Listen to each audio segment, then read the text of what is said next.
자, 2021년 전라북도 자동차 구조원리 기출문제 한번 풀어보도록 하겠습니다. 자, 1번 보겠습니다.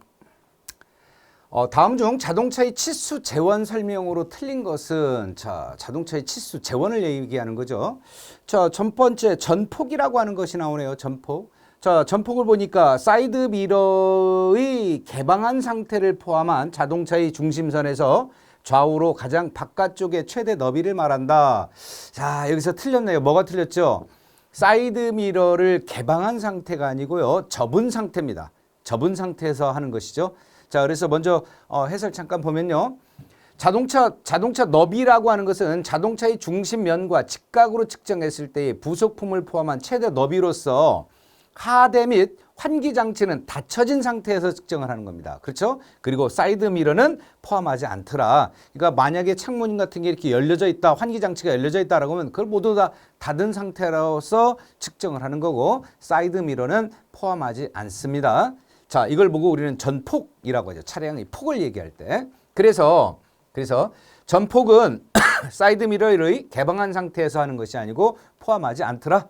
그리고 개방이 돼 있던 것은 전부 다 닫은 상태에서 측정을 한다. 자, 그래서 1번 틀린 편이겠고, 전고라고 하는 것은 자동차의 높이를 말하는 거죠. 그래서 접지면으로부터 자동차의 최고 부위까지 높이를 말한다. 자, 2번 맞는 편이겠고, 3번 전장이라고 하는 것은 제일 앞에서부터 제일 뒤까지 어떤 길이를 얘기한다라고 보시면 되겠죠. 자동차를 옆에서 봤을 때 범퍼를 포함한 자동차의 제일 앞쪽 끝에서부터 뒤쪽 제일 끝까지의 최대 길이를 우리는 전장이라고 이야기를 하고요. 축거라고 하는 것은 바퀴와 바퀴 사이 앞차 축과 뒤차 축과의 거리죠. 그죠? 그래서 자동차의 옆에서 보았을 때 전후 차축의 중심 간의 수평 거리를 축거라고 한다. 자, 이런 것이 이제 우리가 얘기하는 자동차의 재원 치수였었죠. 그죠? 자, 그래서 정답은 1번이 정답이겠고요. 자, 2번 보겠습니다. 피스톤이 상사점에 위치할 때 피스톤이 제일 윗면, 상면과 실린더 헤드의 공간이 있죠. 이 공간의 구비 조건에 대한 설명으로 틀린 것은, 이 얘기는 결국은 이런 거죠.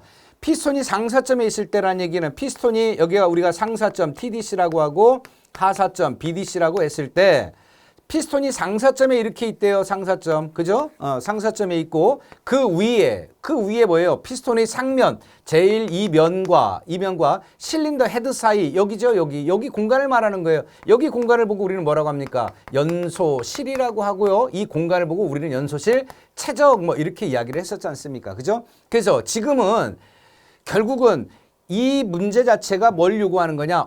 연소실의 구비 조건이 어떻게 되냐? 이걸 물어보는 거 아닙니까? 그쵸? 문제를 좀 풀어서 연소실을 저렇게 풀어갖고 지금 이야기를 한 겁니다.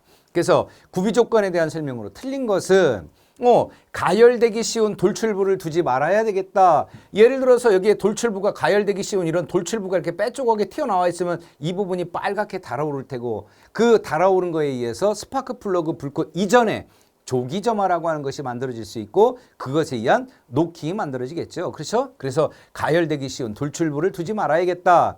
두 번째로 연소실 내의 표면적은 최소로 한다. 그렇죠? 연소실 면적이 굳이 넓을 필요가 없어요. 넓으면 그만큼 냉각이 많아지는 거고, 냉각이 많아진다는 얘기는 냉각 손실이 증가해서 전체적인 열 효율이 저하될 수 있습니다. 그래서 연소실의 면적은 최소가 될 수 있도록 해야겠다. 자, 2번도 맞는 편이겠고, 3번 밸브 면적을 크게 하여 흡배기 작용을 원활하게 해야 된다. 그렇죠. 여기에 밸브가 들어가는데 밸브를 조그맣게 만드는 것보다는 좀 크게 해가지고 그만큼의 흡입 효율이라든가 배기 효율을 증가시켜서 엔진의 출력을 좀 더 상승시켜야겠더라. 그럼 밸브 면적을 최대한 크게 할 수 있는 그런 연소실 형태가 만들어져야겠다라고 하는 거죠. 그래서 3번도 연소실의 구비 조건 맞습니다. 4번 압축 행정 시 혼합기 또는 공기가 와류를 일으켜 화염 전파에 요하는 길이를 길게 한다. 이게 잘못된 거죠. 화염 전파 길이가 또는 화염 전파에 요구되는 시간이 길면 길수록 열이 증가를 하고 그 열에 의해서 열점이 형성되고 결과적으로 노킹이 만들어질 수 있습니다. 그래서 화염 전파에 요하는 시간을 가능한 한 짧게 해야 됩니다. 짧게 해야 돼요. 그래서 가솔린 기관을 대형화시킬 수가 없는 이유가 대형화시키다라고 하면 화염연파 거리가 길어지겠죠. 그 시간이 길어지면 그만큼 노킹이 발생할 수 있기 때문에 지금과 같이 이런 특징이 만들어진더라. 그래서 가장 적당한 표현이 아닌 것, 틀린 것은 요하는 시간을 길게 한다가 아니고 짧게 한다가 맞는 표현입니다. 자, 그래서 정답은 4번이 정답이겠죠. 자, 계속해서 보도록 하겠습니다. 그래서 연소실의 구비조건 뭐 이런 것들이 있으니까 참고하셔서 확인하시기 바랍니다. 3번 보겠습니다. 다음 중 방열기의 구비조건에 대한 설명으로 틀린 것은 방열기 뭡니까? 라지에이터죠. 냉각장치에서 사용되고 있는 라지에이터. 라지에이터를 방열기, 열을 방출한다라고 해서 라지에이터 구비조건을 물어보는 겁니다. 자, 틀린 것은 뭐냐? 단위 면적당 발열량이 커야 된다. 그렇죠. 얘는 열을 발산하는 장치입니다. 냉각수를 차갑게 식혀주기 위해서는 열을 많이 방산해야 돼요. 그래서 발열량이 커야 한다. 맞는 표현이겠고요. 두 번째로 공기 저항이 작아야겠다. 공기가 유동을 하면서 공기로 냉각수를 좀 차갑게 해주는 거 아닙니까? 그죠? 그렇기 때문에 공기 저항이 작아야겠다. 공기가 유동이 잘 돼서 그만큼 냉각 효율을 상승시켜야 된다. 공기 저항이 적어야겠다. 세 번째로 냉각수 흐름 저항이 작아야죠. 자, 라지에이터가 우리 엔진이 이렇게 있으면 여기 라지에이터가 있고 상부 호스가 있고 하부 호스가 있지 않습니까? 상부 호스에서 오일이 냉각수가 흘러서 하부로 내려가면서 열을 식혀주게 되는데 이 냉각수가 흘러가는 통로에 저항이 크면 냉각수가 잘 흐르지를 못할 거 아닙니까? 그죠? 그래서 냉각수의 흐름 저항이 작아야 됩니다. 또한 네 번째로 가볍고 작으며 역시 강도는 우수해야겠다. 강도는 커야겠다. 자, 이런 얘기겠죠. 그래서 냉각수 흐름이 커야 한다라고 하는 부분이 구비조건의 설명으로 틀린 것으로 이해하실 수 있을 것 같습니다. 자, 그래서 정답 3번이 정답이죠. 자, 4번 보겠습니다. 다음 중 노킹 현상이 일어날 때 노킹 현상이 일어날 때 엔진에 미치는 영향으로 틀린 것은 무엇이냐? 1번 압축압력과 평균 유압력이 동시에 증가한다. 압축압력과 평균 유압력이 어떻게 증가합니까? 노킹이 발생하면요. 최고 압력은 증가될 수는 있겠지만은 평균 유압력 자체는 감소합니다. 여기서 평균 유압력이라고 하는 것은 우리 예를 들어서요. 자, 여기를 최적 V라고 하고 여기를 압력 P라고 했을 때 우리 PV선도 오토사이클 어떻게 구해졌죠? 이렇게 구해졌잖아요. 이렇게. 그죠? 이렇게 구해진 것을 최고 폭발 압력은 높을지언정 이게 압력이 이렇게밖에 안 돼요. 그러다 보니까 실질적으로 얘를 두부각 형태에다 집어넣고 위에서 꾹 누르면 이러한 사각형의 어떤 면적이 나오겠죠. 이 면적. 이 면적이 의미하는 게 1이라고 하는 겁니다. 1. 그때 여기에 압력이 있겠죠. 이 압력. 이 면적의 압력, 여기에 압력이 평균 유압력이라고 하는 겁니다. 근데 노킹이 발생하면은 그 급격한 폭발 때문에 최고 폭발 압력은 증가할 수는 있어요. 그러나 전체적인 에너지라고 하는 유효 에너지라고 하는 것은 상대적으로 좀 낮아집니다. 그래서 전체적으로 압축 압력과 평균 유압력 동시에 증가한다? 잘못된 겁니다. 낮아집니다. 자, 그래서 감소한다. 1번이 틀린 답이고. 자, 2번. 엔진 부품 각 부의 응력 증가에 따른 부품 손상이 촉진될 수 있을 테고요. 그 다음에 배기가스의 색은 황색에서 흑색으로 변할 수 있겠고, 그 다음에 엔진의 이상음, 타격음과 같은 이런 음이 발생을 하고 그거에 따른 출력이 저하되는 그런 현상이 발생할 수 있습니다. 자, 그래서 정답은 1번이었죠. 1번. 동시에 증가한다. 아니죠. 출력이 떨어지고 평균 유압력도 떨어집니다. 자, 5번 봅시다. 다음 중 자동차 배터리에 대해 잘못 설명하고 있는 것은 자동차 배터리. 자, 자동차 배터리라고 하는 것은요. 전액의 비중이 낮아지면 자기방전량은 커진다. 자, 한번 여기 보면요. 전액의 비중이 낮아진다? 전액의 비중이 낮으면 자, 우리 자기방전이라고 하는 것 자체는요. 자기방전은 어떤 특징이 있느냐? 우리 사용하지 않는 자동차의 배터리는 조금씩 방전이 돼요. 용량에 따라서 배터리의 어떤 상태에 따라서 자기방전량은 틀려지는데 보통 한 0.3에서 많게는 1.5%씩 일일 동안 일당 이 정도의 자기방전량이 발생을 합니다. 그래서 노화된 배터리 같은 경우는 자기방전량이 좀 커지는 거고 배터리가 새 거이면 새 거일수록 자기방전량은 좀 적습니다. 자, 이런 특징이 있고요. 그 다음에 이 자기방전량이라고 하는 것은 뭐에 의해 결정이 되느냐? 자기방전량은요. 비중이 크면, 비중이 높으면 자기방전량은 증가를 해요. 자기방전이 증가한다. 그래서 우리 표준 비중이라고 하는 거죠. 전액의 표준 비중을 얼마로 봐요? 우리 20도씨 기준일 때, 그죠? 20도씨 기준일 때 대략 얼마로 봅니까? 1.260에서 1.280을 표준 비중으로 보지 않습니까? 여기서 비중을 높게 하기 위해서 황산을 많이 집어넣으면 비중은 높아지겠죠. 비중이 높아지는데 비중이 높아지면서 자기방전량이 증가를 한다는 얘기예요. 그래서 비중을 높게 할 수가 없습니다. 또 반대로 비중이 낮아지면 용량이 감소합니다. 그래서 배터리 용량이 감소되기 때문에 비중을 낮게 할 수도 없어요. 그래서 가장 이상적인 점이 어디냐? 언밸런스 되는 점이 이 정도로 우리는 표준 비중으로 보는 겁니다. 그래서 전액의 비중이 낮아지면 자기방전량은 감소하고 비중이 커지면 커질수록 자기방전량은 증가를 하는 관계를 가지고 있어요. 그래서 1번은 서로 반비례 관계라는 아니죠. 비례 관계죠. 비중이 낮아지면 자기방전량도 줄어드는 거고 비중이 높으면 자기방전량도 커집니다. 그래서 자, 1번이 잘못 설명하고 있는 거고요. 자, 2번 보면 전액의 온도가 낮으면 비중은 커진다. 자, 우리 표준 비중으로 환산하는 공식 있었죠. S20은 ST 플러스 0.0007 가로 열고 T-20. 자, 여기 만약에 40도씨일 경우에 예를 들어서 40도가 그때 비중이 1.260이었다. 표준 온도로 환산하면 얼마냐? 그럼 여기다가 40 집어넣고 여기다가 1.260 집어넣으면 되겠죠. 그러면 플러스 0.014를 해주니까 이것을 20도씨로 환산했을 때의 비중은 얼마다? 1.274가 됩니다. 그러면 자, 지금 여기 온도가 40도에서 20도로 내려가면 비중은 어떻게 됩니까? 1.260에서 1.274로 비중은 커지네요. 온도가 낮아지면 비중은 커집니다. 온도와 비중과의 관계는 반비례 관계를 갖고 있죠. 그래서 낮으면 비중은 커진다. 반비례 맞죠? 자, 2번 맞고요. 3번, MF 배터리는 사용하는 기간 동안 전액을 보충할 필요가 없다.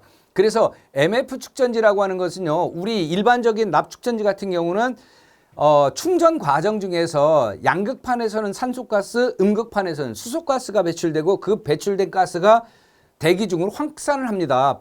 대기 중으로 그냥 다 빠져나간다는 얘기예요. 결국은 산소와 수소가 증발해서 날아간다는 얘기는 결국은 물이 증발을 했고 물이 없어진다는 얘기죠. 그래서 주기적으로 전액을 보충을 해줘야 됐습니다. 그런데 이 MF 축전지는 아예 우위를 다 메꿔버리고 그 안에다가 촉매라고 하는 것을 넣어서 산소와 수소를 합쳐서 다시 물로 떨어뜨려서 그 전액이 줄지가 않아요. 줄지가 않기 때문에 MF 축전지 같은 경우는 무보수 축전지라고도 이야기한다고 했지 않습니까? 그죠? 그래서 MF 배터리는 사용하는 기간 동안 전액을 보충할 필요가 없다. 그렇죠? 자체적으로 물로 환산해서 다시 떨어뜨려가지고 물의 증발이 없습니다. 네 번째, 배터리는 사용하지 않고 방치하면 화학작용에 의해 자기방전을 일으킨다. 그렇죠. 아까 우리 자기방전은 실 1일 동안 0.3에서 1.5%씩 사용하지 않아도 조금씩 방전된다고 했잖아요. 그죠? 그래서 자기방전량은 사용하지 않아도 이렇게 일어날 수 있더라. 자, 그렇죠. 자, 그래서 1번, 전액의 비중이 낮으면 자기방전량도 작아지는 거고 비중이 높으면 커진다. 비례관계죠. 비례관계. 자, 그래서 1번 틀린 편이겠네요. 자, 그거에 대한 설명을 쭉 하고 있으니까 한번 확인하시기 바라고요. 6번 보겠습니다.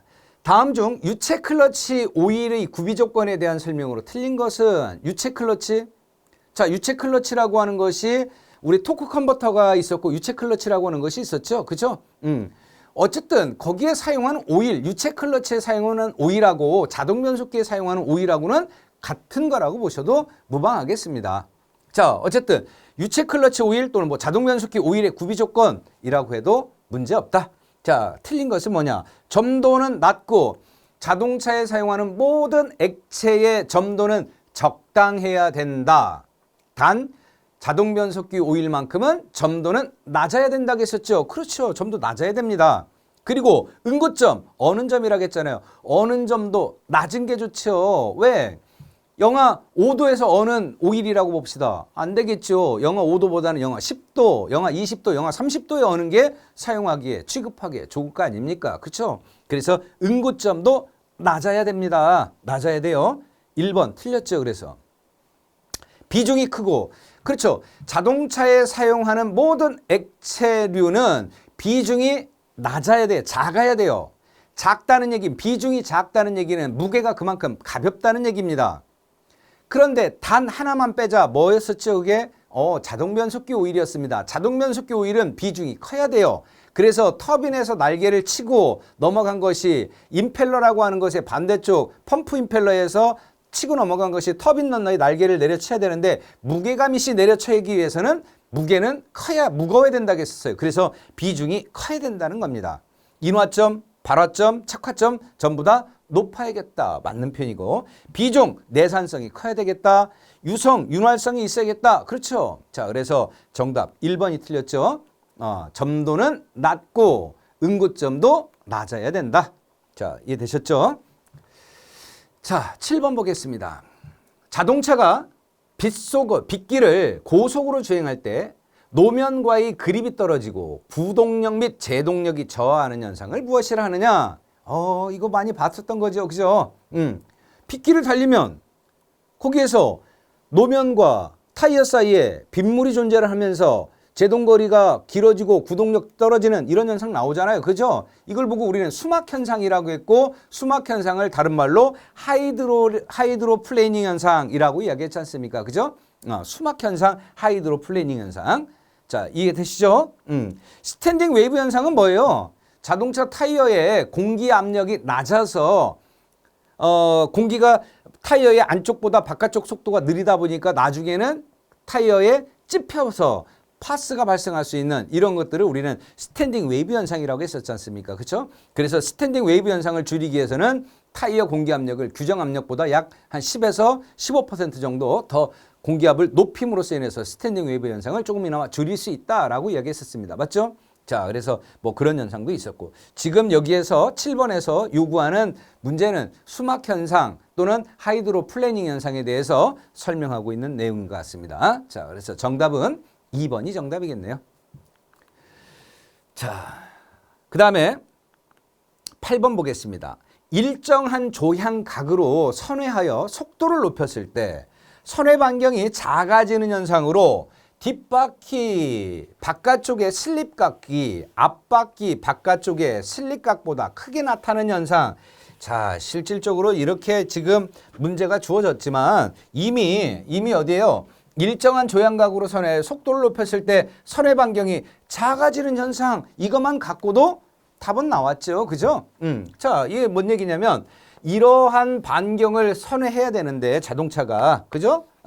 해야 되는데 자꾸 이쪽 안쪽으로 들어온다. 안쪽으로 들어온다는 얘기는 서해 반경이 그만큼 작아진다는 얘기 아닙니까? 이렇게 안쪽으로 들어오는 현상이 있고 자동차가 정상적 궤도를 지나는 게 이렇게 자꾸 바깥쪽으로 나가려고 하는 현상이 있다고 했었잖아요. 그죠? 자, 이렇게 바깥쪽으로 나가는 것을 보고 우리는 언더스티어라고 했었고 자꾸 안쪽으로 들어오려고 하는 현상을 오버스티어라고 한다고 했었지 않습니까?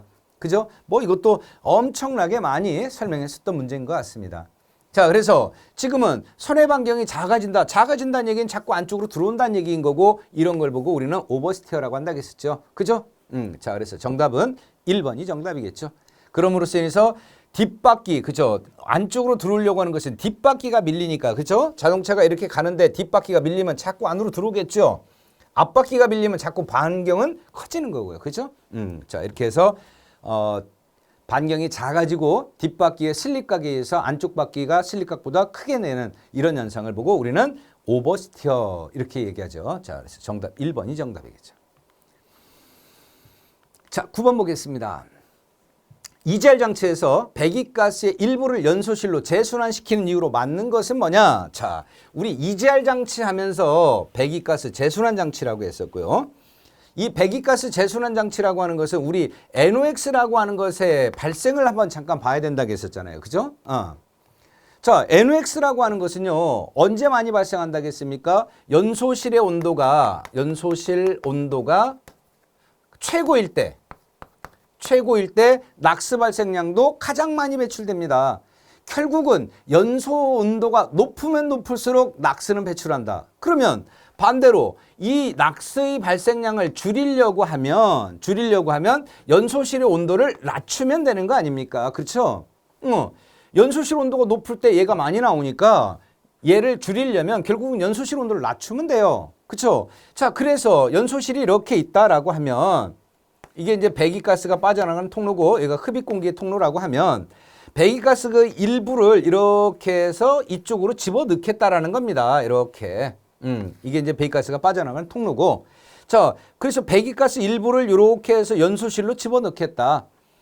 연소실로 집어넣는데 이쪽으로 원래 연소실에 새로운 공기, 그렇죠? 신기 100% 들어갔을 때 하고 이쪽에 배기가스가 일부 들어간다라고 하면 신기가 그만큼 줄어드는 거 아닙니까? 신기 70%와 배기 30%가 들어갔을 때 이 두 가지 조건을 비교를 하면 깨끗한 공기 100% 들어갔을 때와 배기가스 일부 30%가 들어갔을 때하고 두 개의 폭발 온도는 어디가 더 높겠냐 이거죠. 당연히 신기 100% 들어갔을 때 이 온도가 더 높을 거고 배기가스 일부 들어가면 온도는 낮아질 거 아닙니까? 그죠?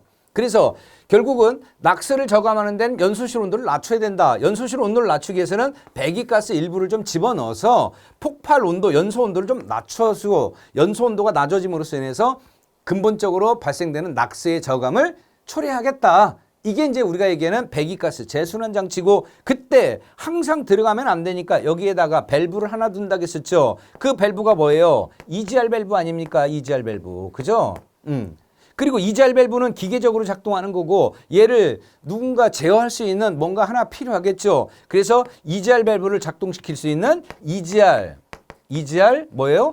그렇죠. 솔레노이드 밸브라고 하는 것을 ECU가 컨트롤하는 거죠. 그래서 얘를 컨트롤함으로써 인해서 EGR 밸브가 작동을 하고 작동 영역에 따라서 배기가스 일부를 집어넣고 그럼으로 인해서 결국은 낙스 발생량을 근본적으로 줄이겠다. 이게 이제 우리가 얘기하는 EGR 배기가스 재순환 장치라고 하는 거죠. 자, 그랬을 때 출력을 증가시키기 위해서다. 사실은 배기가스 들어가면요. 이 조건에 배기가스를 집어넣는다라고 하는데 거기 앞에 전제 조건이 하나 있죠. 출력이 저하되지 않는 범위 내에서 출력이 저하되지 않는 범위 내에서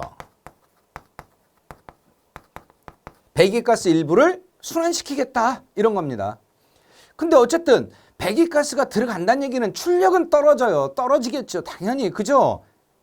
그래서 출력을 증대한다라고 하는 말은 아예 말도 안 되는 얘기예요. 승차감을 계산한다. 이 배기가스 저감 장치인데 승차감하고는 전혀 관계없지 않습니까? 연비 향상한다? 연비 향상 목적도 전혀 아니죠. 그죠? 자, 연소실의 온도를 낮춰 낙스의 발생량을 억제하기 위해서 그렇다. 자, 그래서 정답은 4번이 정답이겠죠. 자, 계속해서 10번 보겠습니다. 디젤 엔진에서 예열 과정 중 매연이 발생하는 원인으로 틀린 사항은 온도가 낮아 입자상 물질이 응집되어 덩어리지기 때문에 그렇죠. 맞죠? 그런 것들이 예열 과정 중에서 매연이 발생하는 원인 아닙니까? 그죠? 출력을 높이기 위해서 연료를 다량 분사하기 때문에 자, 예열 과정이라고 하는 것은요. 우리 시동을 걸어놓고 워밍업 시키는 과정이라고 보시면 될 것 같아요. 근데 워밍업 시키는 과정 중에서 출력을 높이기 위해서 연료를 붓습니까? 그렇지는 않죠. 자, 2번은 틀린 표현이겠고요. 연료 입자가 대기 중에 산소와 결합하지 않아 불완전 연소하기 때문에 지금과 같이 매연이 발생하는 거고요. 연료 입자가 연소 시 공기 중의 산소와 혼합되지 않기 때문에 역시 결국은 매연이 발생하는 그런 원인이라고 하는 것이죠. 자, 그래서 정답은 출력을 높이기 위해서 예열 과정이라고 하는 것은 출력 높이는 과정하고는 전혀 관계없습니다. 자, 그래서 해설 내용 한 번씩 확인해 보시기 바라고요. 자, 11번 보겠습니다. 다음 중 피스톤의 구비 조건으로 틀린 것은 피스톤의 구비 조건. 자, 피스톤의 구비 조건은요. 열전도성이 커야겠다. 그렇죠. 열을 외부로 방산할 수 있는 그런 성질이 우수해야겠다는 얘기입니다. 그래서 열전도성이 좋아야 되겠고요. 그 다음에 열 팽창 개수가 작을 것. 열을 받았을 때 얼만큼 늘어나느냐를 표현하는 게 열 팽창 개수라고 하는 거죠. 근데 이 열을 받았을 때 많이 늘어나면 안 되겠죠. 왜? 많이 늘어나면 피스톤과 실린더 사이에서의 뭐와 마찰이 그만큼 커질 거 아닙니까? 그리고 마찰 손실이 증가할 거고 그거에 따른 마멸도 증가할 거고 그렇죠? 그래서 열 팽창 개수는 작아야겠다. 열을 받아도 많이 늘어나면 안 되겠다. 이런 얘기겠죠. 세 번째, 기계적 강도가 커야겠다. 기계적 강도 당연히 기계적으로 강도가 웃어야 되겠고 폭발 압력에 이길 수 있는 그 정도의 충분한 강도와 강성이 있어야 되겠죠. 고온에서 충분히 견뎌야겠고 그 다음에 밀도가 크면 상대적으로 무게가 무거워집니다. 밀도가 크면 무게가 무거워져요. 근데 피스톤은 가벼워야 됩니다. 관성의 영향을 적게 받기 위해서는 모든 제품은 자동차에 사용하는 모든 구성품들은 가벼워야 돼요. 가벼워야 된다. 근데 밀도가 크다? 밀도가 크다는 얘기는 그만큼 무게가 많이 나갈 수 있겠죠. 그래서 밀도가 클 것이 아니고 밀도는 작아야 됩니다. 이해되셨죠? 자, 그래서 밀도하고는 전혀 어떻게 보면 관계가 없다. 정답은 4번이겠고 그 외적으로 폭발 압력에 충분히 견딜 수 있어야 되는 내구성 뭐 있어야 되겠죠. 그 다음에 폭발 압력을 유효하게 이용해야겠다. 무게는 가벼워야 된다고 했었습니다. 또 열전도성 좋아야 되겠고 열에 대한 팽창력이 적어야겠다. 자, 이런 것들이 피스톤의 구비 조건이었었습니다. 자, 12번 보겠습니다. 다음 중 방향성과 복원성을 부여하는 필 얼라이먼트 요소 중 하나로 그림에서 설명하고 있는 것은 뭐냐? 타이어를 어디서 봤습니까? 옆에서 봤습니다. 옆에서 보면 무조건 캐스터죠. 방향성, 복원성, 원상태로 되돌아오려고 하는, 앞으로 나가려고 하는 직진성, 전부 다 뭐예요? 캐스터의 기능 아닙니까? 그죠? 그래서 지금 같은 경우 바퀴가 이렇게 회전하는 거죠. 그죠? 이렇게 회전하는 것이고 이렇게 회전한다는 얘기는. 그리고 킹핀의 윗부분이 바퀴 진행 방향에 반대로 기울어져 있는 것, 요걸 우리는 정의 캐스터. 수직선과 일치하면 영의 캐스터, 반대쪽으로 이렇게 기울어져 있으면 부의 캐스터라고 했었습니다. 자, 그래서 지금 그림 뭐 당연히 이건 뭐예요? 이거는 그렇죠. 캐스터에 대한 설명이지 않습니까? 자, 그래서 정답은 3번 캐스터가 맞겠죠. 자, 그래서 그런 내용들 한 번씩 확인해 보시고요. 13번 보겠습니다. 다음 중 공기 스프링의 특징에 대한 설명으로 틀린 것은 공기 스프링.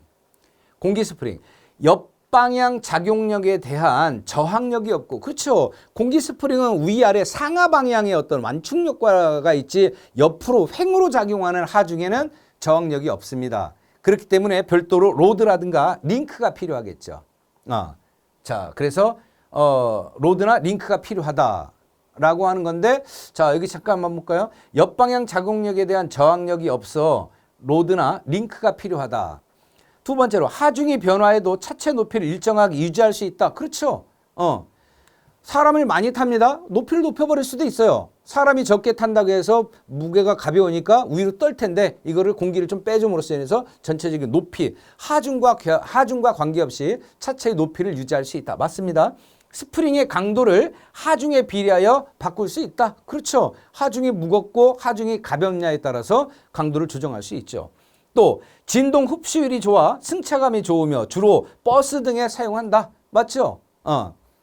자, 그런데 옆방향 작용력에 대한 저항이 없어 로드나 링크가 필요하다라고 하는 것들은 이거는 사실은 뭐 공기 스프링의 특징에서도 이건 단점에 해당하는 거고요. 단점에 해당하는 거다라고 보니까 어떻게 보면 1번이 2번, 3번, 4번은 전부 다 장점에 대한 사항들 아닙니까? 그죠? 그래서 아마 이것도 특징이라고 하면은 뭐 하기는 좀 어려울 것 같고 공기 스프링의 뭐 장점에 대한 설명으로 뭐 틀린 것은 뭐 이런 것들로 하면은 1번이 정답일 수 있을 것 같습니다. 그래서 자, 지금 13번 문제도 역시 복원 과정에서 약간의 조금 변수가 있었던 것 같습니다. 자, 그래서 하중의 증가에 관계없이 차체 높이를 항상 일정하게 할 수 있다. 차량이 전후 좌우로 기울이는 것이 방지한다. 그리고 하중의 변화에 따라 스프링 상수가 자동적으로 변하고요. 하중의 증감에 관계없이 고유 진동성은 거의 일정하게 된다. 고주파 진동을 잘 흡수하고 승차감이 좋고 진동을 완화하기 때문에 자동차의 수명이 길어진다라고 하는 어떤 특징도 있습니다. 자, 참고하시고요. 14번 보겠습니다. 다음 중 조향 핸들이 한쪽으로 쏠리는 원인이 아닌 것은 자동차가 이렇게 쭉 주행을 하는데 핸들이 자꾸 한쪽으로 쏠린대요. 그죠? 뭐 왼쪽이든 오른쪽이든. 이렇게 쏠리는 원인이 아닌 것은 무엇 때문이냐? 그럼 쏠리는 원인을 한번 찾아봅시다. 자, 1번. 타이어 공기 압력이 불균일하다. 좌측 밖에 하고 우측 밖에 하고 공기압이 서로 틀려요. 그러면 자, 공기 압력이 많은 쪽은 팽팽해서 반경이 커지는 거고 공기 압력이 작은 쪽은 그만큼 찌그러져 있으니까 반경이 작으니까 작은 반경과 큰 반경에 따라서 공기압이 적은 쪽으로 쏠리는 원인이 발생할 수 있겠죠. 브레이크 라이닝의 간격이 조정이 불량해서 브레이크가 끌림이 발생하고 그 끌림에 의한 제동이 걸리니까 한쪽으로 쏠릴 수 있는 그런 원인이 맞겠죠. 캠버가 맞지 않다. 여기서 얘기하는 캠버라고 하는 것은 앞바퀴를 앞에서 봤을 때 어떤 수직선에 대해 어떤 각도를 두고 있는데 이 한쪽은 많이 커져 있고 한쪽은 적게 돼 있으면 한쪽으로 많이 꺾여져 있는 캠버각이 큰 쪽으로 자동차가 쏠릴 수 있는 원인이 발생합니다. 그래서 캠버가 맞지 않았다. 또는 뭐 전차륜 정렬이 이루어져 있지 않다. 얼라이먼트가 틀어져 있다. 뭐 이런 얘기도 같은 매기로 생각해 볼 수 있을 것 같습니다. 그래서 캠버가 맞지 않아도 역시 자동차 한쪽으로 쏠리는 그런 원인에 해당한다. 타이어 공기 압력이 높다. 타이어 공기 압력이 높다라고 해서 한쪽으로 쏠리는 것은 아니죠. 그렇죠? 그러니까 좌우 타이어의 어떤 공기압이 불균일하다든가 그랬을 경우에는 발생할 수 있겠지만 전체적인 타이어 공기 압력이 높다라고 해서 한쪽으로 쏠린다? 이거는 의미가 없죠. 자, 그래서 정답은 4번. 4번이 정답인 것 같습니다. 자, 그래서 그거에 대한 쏠리는 원인 뭐 등등에 대해서 쭉 설명하고 있으니까 한 번씩 확인해 보시기 바랍니다. 자, 이렇게 해서 같이 한번 기출문제를 풀어봤습니다. 자, 수고하셨습니다.